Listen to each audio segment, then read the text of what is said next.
charity concert to the senior care facilities for our UK children.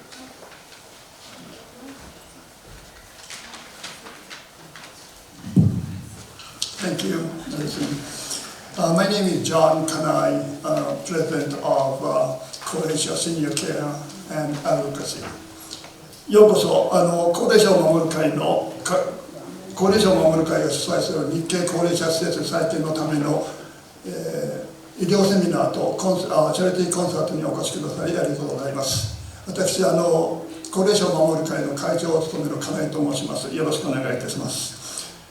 Before we start the program, I have an announcement. Mr. Arai is taking videos for live streaming to YouTube. And please put your cell phone in the silent mode. プログラムを始める前に一つお知らせがあります。上で新井さんが、YouTube への生放送のためにビデオを撮っております。ご了解ください。そしてセルフォンをサイレントにしていただけるとありがたいです。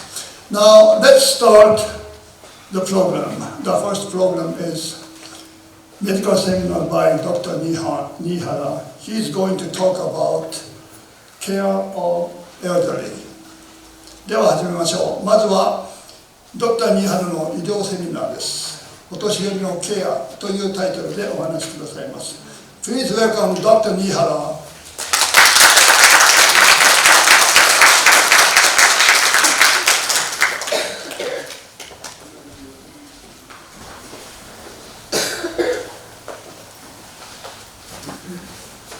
皆さんこんにちは。Good afternoon. 金井さん、そして、入江先生が高齢者の会の皆様、本当に今日は、こういう機会を作ってくださってありがとうございます。Thank you, Mr. Kanai, Dr. Irie, and all the KSCA members for giving us a chance to have this type of program. 今日はですね、お年寄りのケアということについてお話しさせていただきます。Today, my topic is care for elderly. でもですね、お年寄りのケアといえども、30代、40代の頃からでも私たちは自分自身で自分たちもいずれはお年寄りになるということを自覚して自分たちの準備を含めてのお話となりますので、お若い方もぜひお聞きください。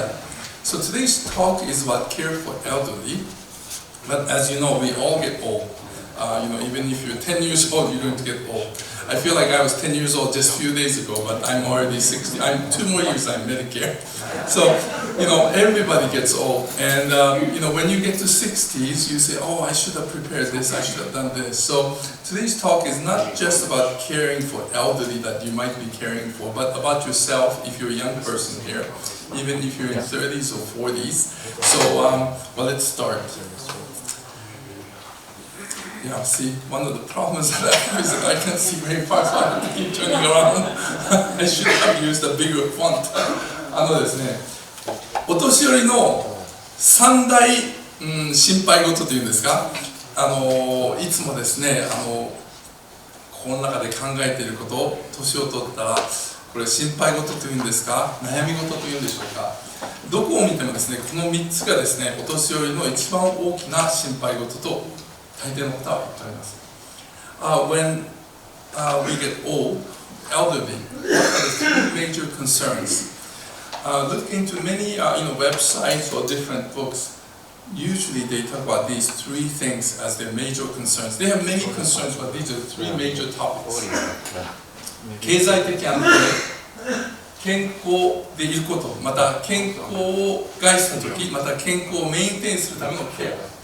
Health and healthcare, not just to have health, but how to maintain health, and in case you have some issues with your health, how to take care of it. And also, そしてですね、家族と友人、これ家族と友人って書いてあるんですけども、実は寂しさというふうに大抵書いてあります。The third is family and friends. Here I talk about family and friends, but actually, this is euphemism because elderly all feel lonely. It's very, very important that we cater to this loneliness of elderly. or for yourself when you get elderly or when you get old. So let's start with this financial security. 経済的安定についてまずお話ししてみましょうね。1960s, sorry, let's talk about financial security. 1960年代、60年から65年まで私たちの平均寿命というのはどれぐらいだったか皆さんご存知ですか？もしご存知だったらもちろんここで教えてくださってもいいですし、別に心の中でですね、自分の心の中で多分これぐらいだったんじゃないかなとかいうふうに言ってもいいですし、ご存知でしょうか？ Do you know the average lifespan of men and women in 1960s, especially between 1960 to 1965? メディケアがいつ、法律になったかご存知ですか？ジョンソン大統領の時ですね。ジョンソン大統領は、ケネディ大統領が暗殺されて1963年から68年まで大統領だったんですけども、その時にメディケアが作られました。So, do you remember when Medicare became a law? That was during the President Johnson's administration. So that was between 1963 and 1968. Probably many of you are too young to remember those days, but you know, like the 1960s was quite an eventful era, you know, because 1963, a lot of things, Cuban Missile Crisis, Kennedy assassinated, and then later on, Martin Luther King got assassinated, Robert Kennedy got assassinated, Vietnam War, and all kinds of things, yeah. これは日本語で60年代いろいろなことがあったんですけど、60年代の平均寿命は65歳以下だったんです。男性も女性も。だからメディケアは65歳からというふうになったんですね。だからなんでかというと、メディケア65歳ぐらいにしておけば、平均寿命が65歳より低いから、そんなに政府のお金を使わなくても済むだろうと思ったわけですね。The average lifespan in 1960s was like below 65 for men and women. Of course, some people live long, some people live much shorter, but on average about 65. This is the reason why Medicare at 65 really worked, because government thought that many people are not going to live beyond 65, so we probably don't have to spend so much money. Same thing for Social Security, right? But now it's a little different. 今日の平均寿命はどれぐらいかご存知ですか？Do you know the average lifespan for men and women? Women is a little longer than men. Yes, 80s. Yes, people know. For men, early 80s in US. Women, 85, maybe a little bit above, depending on where you go. So now you have to. And then when is your retirement? 皆さん大体何歳ぐらいで引退するのが理想だと思いますか？ What is your ideal age for retirement? Maybe never. 引退したくないと。もう引退しなくてもいいんですけど、でもですね、大きな会社とかに働いてるとですね、60歳ぐらいになるとそろそろやめてくれませんか、若い人に席を譲ってくれませんかという感じで来るわけですね。だから引退してもまた何かすることを考えておくといいと思います。So, I hope you never have to retire, but if you work in the big corporation, once you reach like age 60, the administration will start talking to you. Maybe can you step aside so that young people can take over? You know, 大体ですね、日本でもアメリカでも61歳ぐらい。遅くてもですね、70ぐらいのところも、例えば、プロフェッショナルとかですね、私は一応医者なので、この何ですか、前は20年ぐらいロサンゼルス軍の病院で働いてました。71歳で一応引退しないといけなかったんです。So, if you're a doctor here, like you can retire at age 71, like with LA County, or if you have private practice, you don't have to retire. However, 71 is even nowadays still considered early, you know. 1960s, 1960年代日本ではですね、引退する年齢、大きな企業の引退する年齢何歳ぐらいかご存知ですか？ 55歳。ね、ここに今55歳より若い人、全員55歳以下ですか55歳なんかすごい若いでしょ？55歳で引退したのはなんでかというと、もうその平均寿命が60何歳だから、こう残りの何年間そんなね仕事で苦労しないで楽しく過ごしてほしいとか分かんないですけど、やっぱり今はもう60歳超えましたけども、でも大抵の日本の企業はそれでも61歳です。So in Japan, the retirement age for major corporation was 55 in 60s. Of course, it's a little bit longer, and but still it's only 61. So ですから私たちは一体老後のために何を考えないといけないか。So what do we have to think about for our retirement age or later age after the second phase of your life or third phase of your life? ですね、引退後、いわゆる普通の企業の引退後、20年から30年生きると思ってください。40年生きると思ってもいいですけれども、So you have to prepare at least 20 to 30 years after retirement how to survive and make sure you have enough financial stability for. If you want to prepare 40 years, that's okay. So this is the reason why I want to talk to people in your 30s and 40s. Because time flies really quickly, and you have to start preparing now. Thinking about this your 60s and 70s, and I try not to talk too much. But anyway, so これがですね、現実なんです。This is a reality. Okay, so if you have $300,000 in savings, this is good, right? 30万ドル貯金持ってると結構たくさん貯金があると思うでしょ？思いますよね。もし30万ドル例えば引退したところであると、その30万ドルを使って30万ドルそのまま残しておいてですけども、銀行に置いておくと、銀行今最近やっと利子がちょっと上がってきましたね。 3% ぐらいとかね。でも 4% だったとすると年間利子で12,000ドル12,000ドルでみんな生きていけます？ちょっと難しいですよね。150万ドルあったらどうでしょうか。 If you have $1.5 million at the time of retirement in your retirement account or in your savings, if you have 4% interest at the bank, you're going to have $60,000 a year. $60,000 maybe you can live, but Los Angeles is really hard. これが現実。This is the reality. これが現実なんです。Now、ですね、30代、40代の方、今貯金どれくらいあります？ People who are in 30s and 40s, how much savings do you have? If you don't have any, you should start preparing. Yeah, really, and I really mean it, because things don't get any easier. And I really hope that you all live long, but if you live long, you have to start preparing right now. It's not, there's no such thing as too early. ですね、若い人ですね、特に30代、20代の人でもいいですよ。今から準備してください。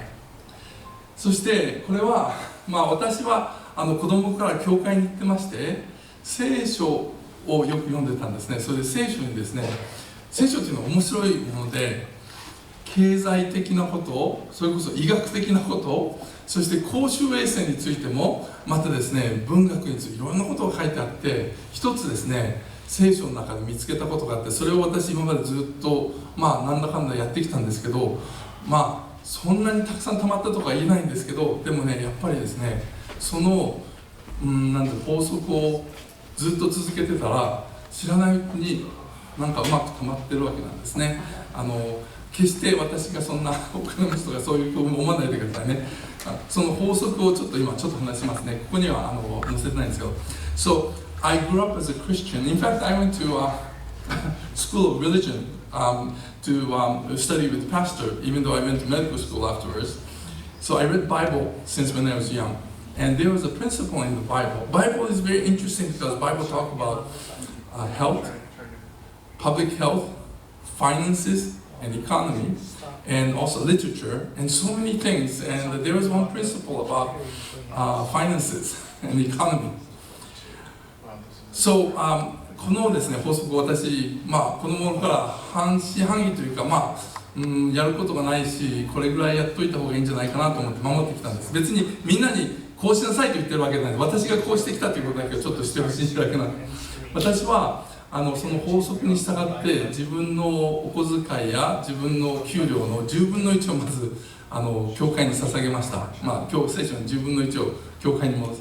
それでですね、残りの 20% をですね、貯金か投資してきたんです。例えば10ドルあれば1ドル教会に、教会がね、キリスト教であれ、皆さんが持ってらっしゃる宗教であれ、そこにまたはチャリティーとかにですね、10分の1まずお返しして、そして残りの 20% を貯金なり投資なりにしてきたんです。So the principle that I acquired from the Bible is like 10% of your revenue you will return to, in my case, to the church, to the Lord. You can do this to a charity, or you can do this to any institution that you work with, but for me it was church. And then for the remaining 20%, remaining amount that I have, out of that 20%, I either put this in savings or into investment. And so far it worked. Sometimes I felt like I don't have enough money to do this, but somehow it worked. I just want you to, I'm not trying to force this on you or anything like that, but this is just something that worked for me. And very interesting, but this really worked for me. But anyway, this is a reality, so I want you to look at it.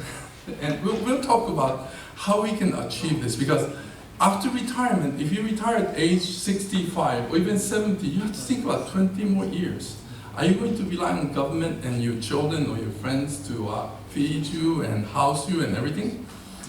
大体ですね、引退してから20年から30年、自分の生活を考えないといけません。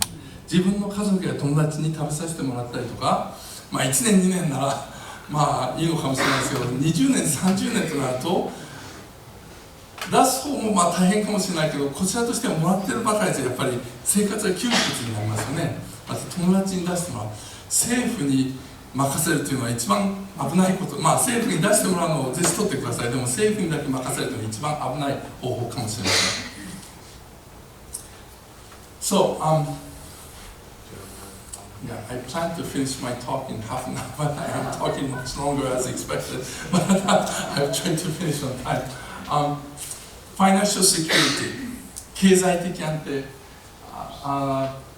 If you're in 60s already, I know none of you are in 60s yet, but if you're not prepared at age 60, let's think about this together, because this is very, very important, because even if you haven't had any preparations yet, there are many things that you can do. この60になるまでにですね、準備ができていなかったとしても、まだできることはたくさんあります。One thing you should remember, and my wife and I always talk about this, don't give everything to your children, really. Just teach them how to make money, but don't give everything to children. If children come to you and say, I need money because I want to invest and I want to make lots of money and give you lots of food from now on, don't listen to them. Keep the money for yourself. It's okay if you want to give them a little bit of spending money, but not everything you have. That's one big mistake that a lot of us make, because we think that we're going to die soon, but no, you're not going to die soon. 一つ一番良くないことは、お年寄りになるとやっぱり自分の子供たちも可愛いし、孫たちが可愛くて、特に孫がですね、おじいちゃんおばあちゃん、このお金をちょっとおじいさんの貯金全部貸してくれませんとかですね、うちの会社に投資してくれませんとか言ってきたらですね、もうダメと言ってくださいね。ほんの一部を投資したりするのはいいんですけども、自分の家族や子供に自分の財産を全部与えてしまうというのは間違いです。なぜかというと、60、70、80になってもまだ自分の生活を考えないといけないからです。自分の人生が終わって何か残ってたらそれをね分けてあげるのはいいかもしれないんですけど、生きてる間はですね、自分中心というと言い方はちょっとおかしいんですけれども、人に迷惑をかけないためにもあんまりですね、子供に優しすぎるのもよくない。子供に優しくしたかったら子供にですね、お金の儲け方とか、また熱心に働くことを教えてあげるのが一番いいと思います。またこれ私だけの本に書いてあることでもありますので。So, if you're not ready at age 60、60歳になって準備ができていなければ、いくつかまだね、ここに書いてあること以外にもたくさんあるんですけれども、First of all, if you have life insurance、もし生命保険に入っていたら、それが生命保険でいろんな種類があって、タームライフインシュレンスとか、また貯金みたいにしてお金をですね、積み立てるようなものもあるんですけども、タームライフインシュレンスというのは、キリステの、なんですか、キリステというのは、これは、なんですか、まあ、何でしょう、死ななければなくなるというやつですね。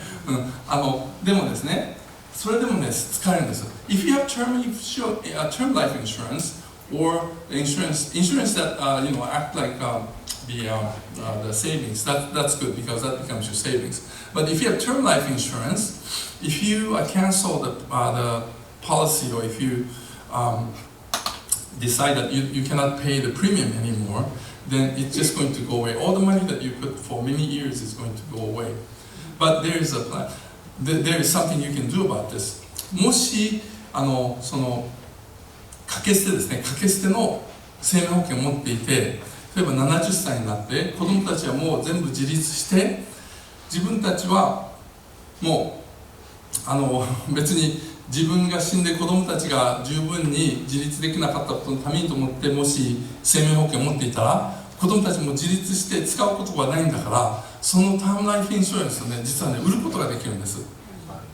それで売ると、買った方の、会社が、やっぱりちょっとだいぶ安く買うとこがほとんどだと思うんですけども、一応買ってくれて、残りのプレミアムをずっと一生の間払い続けてくれて、もちろんその会社はその保険を持っていた方が人生を終えた時に入ってくるので、彼らは利益を得るわけで、また逆にその保険を持っていた人はそこで保険を今までこれ以上もプレミアムを保険代を払う必要もないし、今まで払ってきた保険代以上のお金をですね、いただくことができる。これまず That's one of the plans if you have term life insurance。 それで最近リバースモーゲージというのもよく聞きますけども、あれもですね、よく選んでやると、いろんなのがあって、詐欺師みたいなところもありますけれども、よく選んでやると一つの方法かもしれません。Now you hear a lot about reverse mortgage. Of course, there are a lot of scam artists too. But then if you do this correctly, this could benefit you because you do need to live and you can stay in your own house. California is very expensive. カリフォルニアはとても高いですね。家買おうと思ってももう本当に超億万長者じゃないと家が今買えないような状態になっているんですけれども、他の州に行くとすごく物価が安いです。引っ越ししようと言っているわけではないんですけど、もしどうしてもという場合があれば、生きるためにですね、もうちょっと生活が楽なところに引っ越しすることもできます。例えばここだとロサンゼルスとトーレンスなんかですと、ワンベッドルームのアパートがですね、$1,500入ってもっとするところもあるんですよ。$1,500ですね。$1,500というともうなんていうかある程度の給料がないと維持できないんですよ。でもですね、隣の州またはもうすぐ隣へ行くとワンベッドルームとか$400とかそれぐらいで借りることができるんです。So another idea is, I know that you're really attached to where you live, California, but California is super, super expensive to live because, for example, to buy a house, it's you almost have to be a multimillionaire, or not almost have, you have to be a multimillionaire to buy a house nowadays, anywhere in Southern California. And to rent an apartment, it costs like $1,500 for one small one-bedroom apartment. Maybe studio is a little cheaper, but some studio apartment costs even $1,500 a month in Torrance. That means that you have to have a pretty good income to live in that kind of apartment. So one of the ideas is for you to move to another area. Like if you go to neighboring states, there are many apartments. Two-bedroom apartment you can rent for like $500 a month.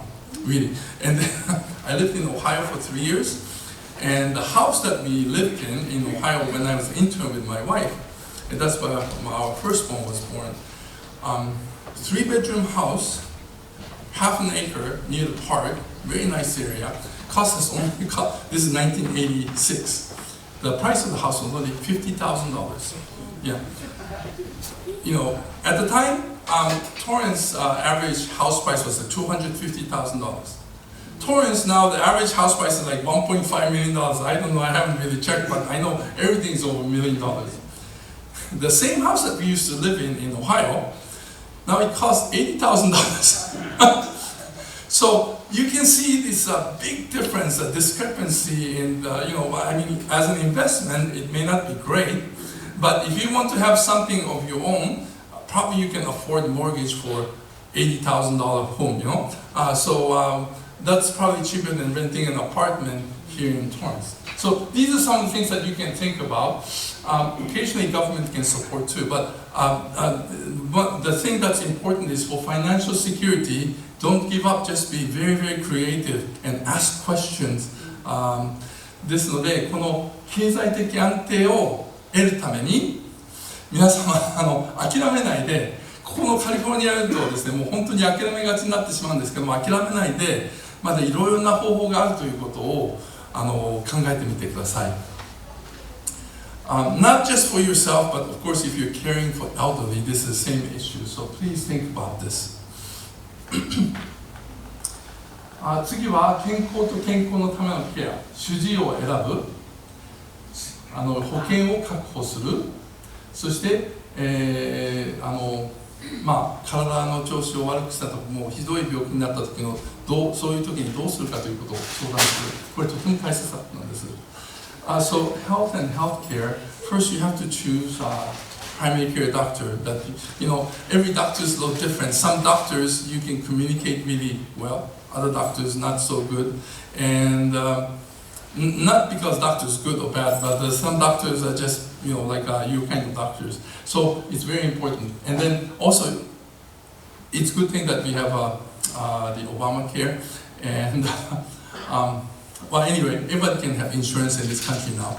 So make sure you have insurance. And very, very important that if you're already in 60s, in case you lose your health, in case you have serious illness, you discuss with your family or people around you what should be done. Okay, so I'm going to go into detail a little bit. 主治医を選ぶ choosing your primary doctor.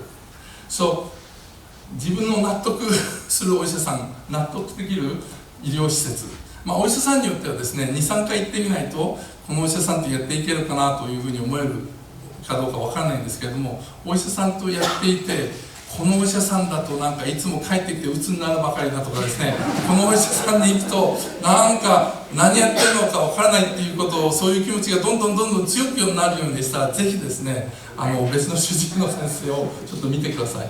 So if you have a primary doctor and if you go to a doctor and every time you come home from a doctor you feel depressed, or like you start to wonder every time you go, does this doctor really have an MD degree, or does this doctor really have a doctor's degree?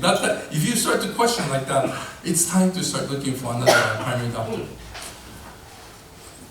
主治医を選ぶというのは車や家を買うよりもっともっと大切なことなんです。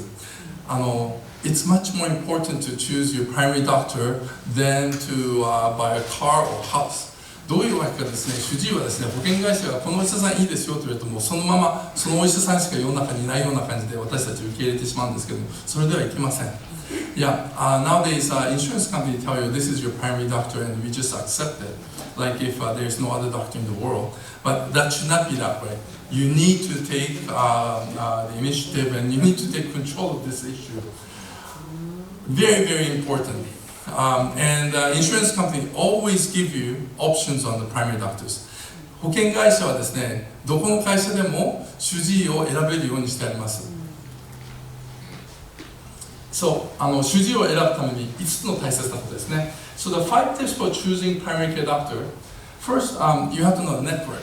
保険に入りますと、保険会社から自分の保険、あなたの保険の保険が効くお医者さんはここですというですね、分厚い本が来ます。その本を見て選んでください。So you're going to get this really, really thick book directory from the insurance company once you enroll into any insurance, and you can choose primary doctors from that. それで自分に合った専門医、家庭医であり、内科医であり、産婦人科など。So you have to choose one that fits you, whether it's a gynecologist, family physician, or internal medicine. For example, if you have diabetes, I suggest that you go to internal medicine. if you have like multiple problems, like if you like cut yourself a lot, or like if you have these little injuries here and there quite often, then probably family medicine is better, because family medicine doctor know how to suture and things a little bit better. But if you have female problem, bleeding and whatnot, then primary doctor probably should be OB/GYN. ですので、まあ、ちょっちゅう怪我したりとかおちょこちょいで怪我とかばっかりする人はですね、というか私みたいな人間なんですけど、家庭医がいいかもしれませんね。家庭医の先生はですね、いろんなことしてて、怪我の治療とかもよく知ってます。例えばでも糖尿病とかある方は内科医がいいんじゃないかなと思います。そしてまあ、女性の問題、出血とかいろいろあるんですけども、そういう問題をもし抱えているならば、婦人科の主治医をぜひ選んでみてください。そう紹介していただく Ask for referral、 周りの人にですね、このお医者さん知ってますかとかですね、聞いてみることが大切です。So it's very important to have referral. Like nowadays there's Yelp for like restaurants, so it's not too hard to find good restaurant. And Yelp is not always correct, but the Yelp really helps you find a good restaurant if you have guests or something. Unfortunately, we don't have that kind of referral service, that kind of online grading of doctors. They have really like they have stars, but some doctors have 5 stars, and then if you look at another site, it has only 1 star, so you cannot rely on this. Much better to ask your friends or your peer. お医者さんもですね、周りの人に聞いてみる。そのお医者さんにかかったことがある人とか、そのお医者さんに知っている人、またお医者さんの友達がいたらですね、このお医者さんどうですかって聞いてみることがいいかもしれません。お医者さん同士なかなかこのお医者さんいい悪いとかなかなか言いにくいのは確かなんですけれども、でもね、本当にこの人自分の親しい友達がですね、この人は行かない方がいいって大抵言います。Between doctors, it's really hard to say don't go to this doctor and things like that. But to my family or to my friends, close friends, I'm very honest. You shouldn't go to this guy or something like that. So referral very important ですね。そしてですね、あと家からのアクセス、また自分の住んでいるところなんですが、あんまりいいお医者さんがいても車で3時間もかかるところだったらもうちょっと行けないですよね。ですから電車や車でまた誰かが連れてってくれるような近くにのお医者さんというんですか。So the logistics is very important. Even if you know of a good doctor, if he or she is like 3 hours away or 4 hours away, you have to take an airplane to get there. It doesn't really help. So, and finally, it's okay to go see a doctor, and then try the doctor 2-3 visits. それでですね、お医者さんに実際に行ってみて、そして 2-3 回ちょっと診療してみていただくこともいいかもしれません。So health insurance、保険はとても大切です。引退する年になると大抵の方はMedicare がありますけども、if you're in retirement age, you'll probably have Medicare, so that's going to be good. But Medicare doesn't cover everything, and supplemental insurance becomes very, very important because a lot of times it only covers 20%, 80%. So, if you have really major medical bill, 20% can be really huge, だからメディケアをいただけるような年齢になってもそれを補充するような保険をちゃんと見つけてください。例えば日本から来られて、または日本に国籍を持っている方はですね、一時的にはこの旅行者保険というのが使えるんです。So I don't know if this applies to people from different countries, but at least for those who are from Japan, and if you have citizenship in Japan, even if you live here, you have a dual citizenship, or if you have a green card here, you can use this travel insurance from Japan. そしてこの旅行保険というのは非常にね、よくカバーしてくれるんです。もう本当何でもカバーしてくれるんじゃないかっていうぐらいカバーしてくれるので、一時的にちょっと保険を待ってるとか、こちらでまだ移民をしてきて移民の手続きをしているとかいう時にはこの旅行者保険は非常に役に立ちます。So if you just came from Japan and you're still working on your visa or immigration and you don't have the Medicare or usual insurance, this traveler's insurance really helps. It really covers well. そしてこの旅行者保険で比較的安いんですよ。年間$500もしないと思います。それなのにもうがん治療でも入院でも何でもカバーしてくる。私もその保険で来た方を診療したり、その保険に入っている方を病院に送ったりしたことがあるので分かるんですけど、本当にですね、何万ドルっていうのもですね、もう躊躇せずに払ってくれる。今もそうだと思うんですけど、ですのでこれもちょっと考えてください。そして最後にこのオバマケアですね。今アメリカでは、アメリカの国籍を持っている人、また永住権を持っている人が誰でもですね、保険に入れるようになりました。また何の保険もなくて、こちらの国籍も何も関係ないという人も、こちらの、パブリックの病院に行きますと一応ケアしてくれます。So today, in America, we finally have this law that everybody has to have insurance, and then for those who cannot afford insurance, we have Affordable Care Act, Obamacare, and help you. In case you're not a citizen here or you're just traveling and you don't have travel insurance or anything, go to public facility. You have to wait longer, but at least you get taken care of. そしてこの健康と健康のためのケア、health and healthcare, this is very, very important too.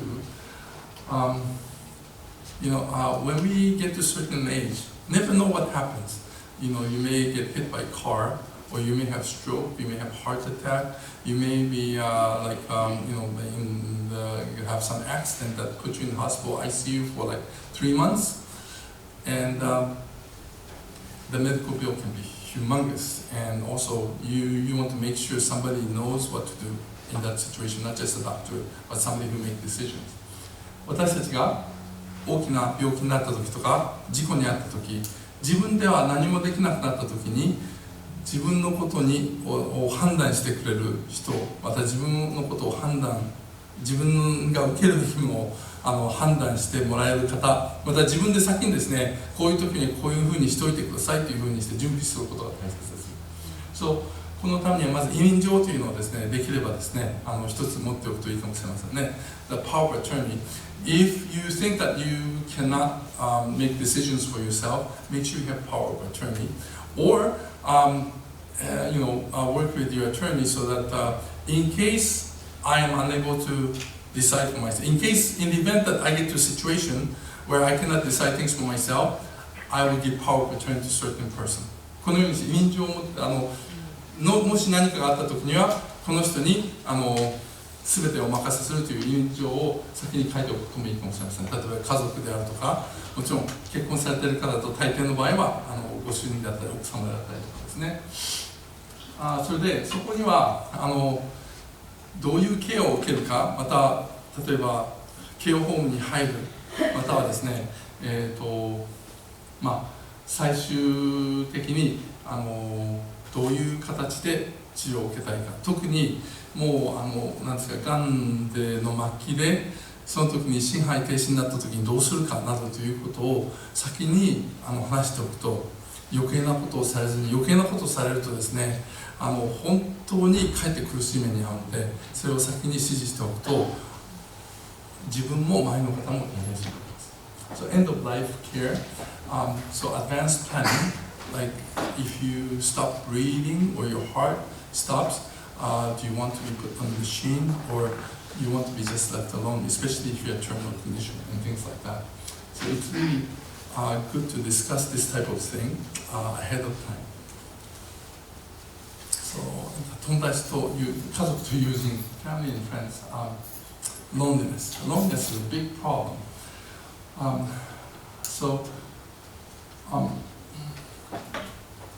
一番大切なのはやはり老人を一人にしておかない。1日に1回でもいいし、毎日できなければ1日か2日に1回でもいいから電話をしてみたり訪ねたりする。それが家族であり親しい友達である。ちょっとでもそれができる、一人にしておくということは非常に老人にとって辛いこと、たまには一人でいたい時もあるかもしれないんですけれども、あまりにも長い間一人にいるというのは老人だけでなくて誰でもあまり好まないことです。So, family or close friends, for elderly, it's best if you can make some plan to visit or call this person on certain schedule, preferably daily, but if not daily, maybe every other day or something like this. What's important is don't strain yourself or don't stress yourself too much. 自分をですね、あんまりこき使いすぎないでください。ケアテイカーの人がストレスで垂れてしまうのが一番大きな問題ですから、それはうまく自分のできる範囲で、また一緒に協力してくれる方々何人かと話し合って、家族とかですね、友達とかで、それでスケジュールを組む。So, it's very, very important that the caretaker doesn't get burnt out. So, make sure that you do only what you can do, and also try to work with other people, so you don't have to do everything yourself. Okay, for bedbound, これはもう寝たきりになってしまうと、これは必ずですね、専門家の方と相談してください。ここで詳しく話すようなことではないんですけれども、まずこういうふうになったら専門家と話す。なぜかというと、寝たきりの患者さんのケアというのがまたいろいろありますけれども、寝たきりの患者さんをちゃんとすればまたですね、寝たきりながらも元気になったりとか、また立ち上がれるようになる方たちもいるだけでなく、寝たきりが続くとしてもいろいろなですね、寝たきりだけの方に起こるような問題を避けることができますので。So, if you have a bedbound elderly nearby, make sure you go to a specialist and get the advice from the specialist, because there are many things we can do for bedbound people. Many people can actually recover from bedbound condition, and many cannot. But for those who cannot, we can prevent a lot of different complications. And for this, you really need the support and the advice of the specialist. And again, a caretaker must not get burnt out. So please make sure that you don't get burnt out. You get help that you need. So the caretaker が本当に疲れ切ってですね、倒れないようにここでも気をつけてください。Okay. For dementia, okay, just a few more slides. 認知症の症状があるとすぐに専門家のアドバイス、診療を受けてください。If you think that somebody you care for, somebody you love, may have dementia, you need to get help right away. Person may not have dementia at that point, but if the person has dementia earlier, you know it's better, and there are things that you can do to delay the progression of dementia. ですので、認知症があると感じたら何しろすぐ、専門家に頼ってください。So, if somebody starts saying something really strange, or not just usual forgetfulness, but really, really bad forgetfulness, like you give list of 3 things and you write it down, and then let's get this done, and then there's agreed and quite constant. Well, sometimes I forget these things too, so I cannot talk about other people, but you'll know if somebody who was forgetful become totally forgetful. For example, somebody who forget how to open your front door, forget to unlock the door, or forget to start the car. ですね、私もよく忘れっぽい方なのであまり言えないんですけど、でもですね、自分の身近な方がちょっとおかしいなと思うようなことがあれば必ず気がつくはずです。というのは、例えばですね、急に車のドアの開け方が分からなくなったとか、自分の玄関の鍵を開けるのをできなくなったとか、またはですね、トイレの行き方が分からなくなったとかですね、普通に話すんですけども、そういうことが急にできなくなることってあるんですね。そうなったらまたもう一つはですね、妄想、this delusion, especially at night time. If you start to see something like that, make sure, or if you think someone you love, you care for has dementia, you should ask the specialist. Dementia is a disease. Dementia は病気ですので、恥ずかしがることはありません。Dementia is a disease. So please don't feel embarrassed about talking about this. Because just like any other disease, sooner you know about this, you can do more for this. Just like for cancer, earlier discovery is better than late discovery. がんでもですね、早期発見の方がもう末期で発見するよりずっといいのと同じように、認知症も同じようなものですから、ちょっと長くなるんですけども、some dementias can be induced by like a mental breakdown from so much stress. And this could be temporary dementia, and these usually reverse, So that's the reason why it's very, very important, because some of the dementias are really reversible. 例えばですね、神経衰弱とかで一時的に50歳、40歳ぐらいの人がもう本当に認知症になってしまう場合があるんです。そういう認知症というのはですね、大抵元に戻るんです。ですから元に戻る認知症とかもありますので、認知症はすぐに専門家に見てもらってください。Okay, finally, お年寄りのケアはですね、自分一人でしようとしないで、身近な人たちとチームを組んでやる。お医者さんまたは他のヘルスケアワーカー、家族の方、友達と一緒にやる。So, care for elderly, that's something you should not take on by yourself. You should make sure you have medical advice, medical support, support for care with families or friends or the facility. So it's a teamwork. 私たちみんな年を取るんです。そして準備はできるだけ早く始める。We all get old, so just don't, we have to worry about the elderly that we care for now, but we have to remember that we ourselves already old or we'll get old, so we should start preparing, especially the financial part. 私たち本当に準備はちゃんとして。And this is the one that it's interesting. Now, I'm not trying to push religion, I just want to qualify myself. 別に宗教を押し付けようとかそういうことを言ってるわけではないんですけれども、どこの本とかを大抵のですね、専門家の本を見てるですね、この霊的ケアがやはりその老人のケアに必要、老人というかお年寄りのケアに必要である。So when you look at different books, spiritual support is very, very important, and I truly believe this. So, no questions, right? 質問は取らないですね。OK, I'm done. Thank you.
Thank you, Takeshi-san. It was wonderful. Thank you very much. Takeshi-san、素晴らしいパフォーマンスをありがとうございました。Also, thank you to Dr. Nihara.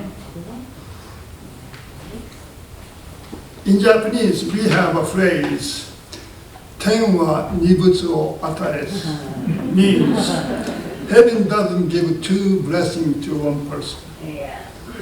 But he is a physician. He is a professor of medicine at UCLA School of Medicine. He is the chairman and CEO of Semnar Life Science Incorporation.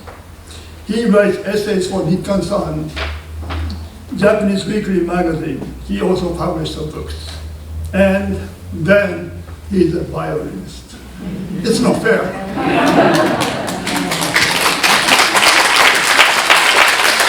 We are so grateful to have Dr. Nihara as our board advisor. Thank you, Dr. Nihara. 天は二物を与えずと言います。ですが先生は医師であり、大学教授であり、それも医学部の教授です。今はライフサイエンスという会社の CEO でもあります。先生は日刊サンデーエッセイの連載をお持ちです。本も出版されております。そしてバイオリンです。世の中不公平ですね。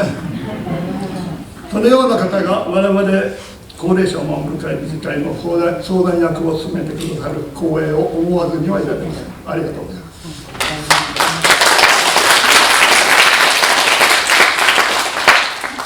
In the book, To the Homeland, Passionate Heart, subtitle, The Man Who Called the Olympic Games to Tokyo, written by Ryo Takasugi, one of the founders of KO Senior Facilities, Mr. Fred Wada, told his ambitions to then Consul General Matsuda in 1983. We have tried our best to secure a place where elderly people who have suffered in the past can live with peace of mind. However, our goal is not just to save the elders.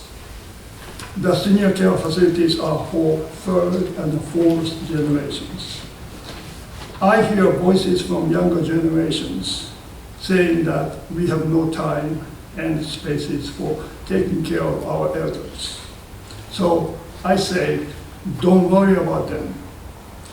We take care of elders. Go out and work hard for Japanese community. 60 years ago, the leaders of Nikkei community built senior care facilities for the Issei's and for the future generations. I think we are in the same situation now as we were then.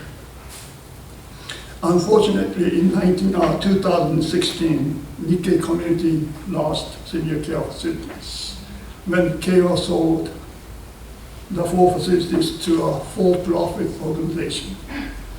We must rebuild facilities for our elders and our generations, and for our next generation, and for the generation after that. All the Nikkei community must work together to achieve our goal of rebuilding non-profit senior care facilities. I would like to ask your support. Thank you. 敬老高齢者施設の創設者の一人、フレッド・ワダ氏の半生を描いた高杉亮の祖国へ熱き心を、副題東京にオリンピックを呼んだ男に次のような文章があります。これは1983年、当時の松田総領事に語った日系2世、フレッド・ワダ氏の心境です。昔苦労した老人たちが安心して住める場所を確保するために我々は頑張ってきたつもりです。しかし、老人たちを救うだけが目的ではありません。3世、4世の若者たちに高価の憂いなくアメリカ社会で仕事をしてもらうためにも高齢者施設は必要なんです。ビジネスの世界で失敗すると年寄りの面倒が見きれないとか、老後は心配だというので、お前たちが失敗しても大丈夫なように、お前たちの年寄りは全部面倒を見てやる。だから失敗を恐れずに思い切って仕事をやれと僕は言っておるんです。60年前、日系社会のリーダーの皆さんは、一世のお年寄りのため、そして次の世代のためを思う一年で日系高齢者施設を建てました。今我々はその時と同じ状況にあると思います。残念ながら2016年、敬老がその4施設を営利を目的とする企業へ売ったため、日系コミュニティは日系高齢者施設を失いました。我々の世代のためだけではなく、我々の次の世代、そしてその次の世代のために日系高齢者用の施設を再建しなければなりません。日系社会の皆が心を合わせて再建を成し遂げなければならないと考えます。皆さんのご協力を切にお願い申し上げます。ありがとうございます。終わります。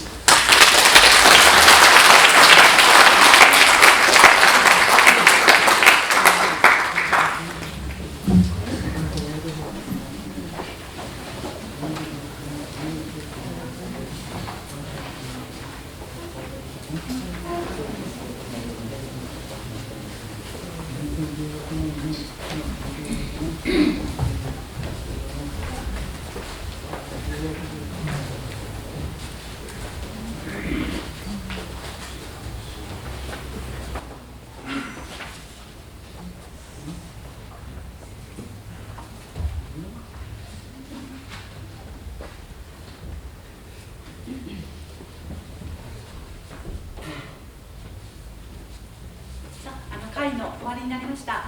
皆さんもずっと座ってらして、肩痛くなったのではないでしょうか。これからふるさとをお送りします。ご存知の方はどうぞ一緒にお歌いください。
もう一曲皆さん、清子のようにおいしめ歌ってください。このプログラムに歌詞がありますね。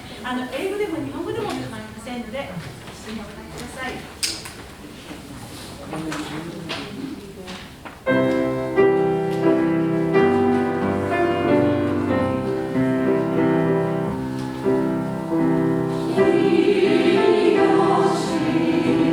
「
Thank you very much. It was nice, I hope, I think.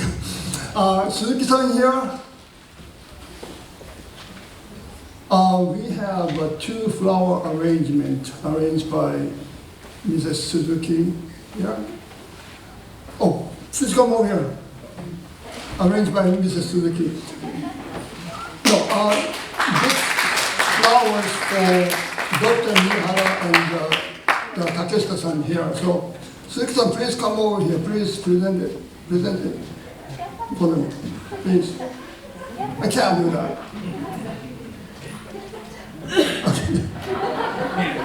So, which one is which?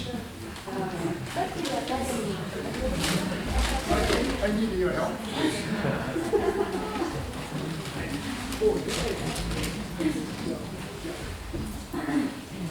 This is for Takeshita-san.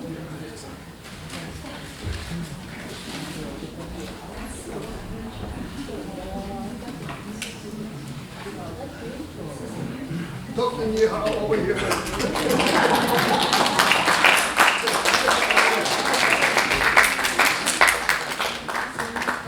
Thank you very much for coming. It was wonderful. Thank you very much. And have a wonderful holiday season, everybody. Thank you very much.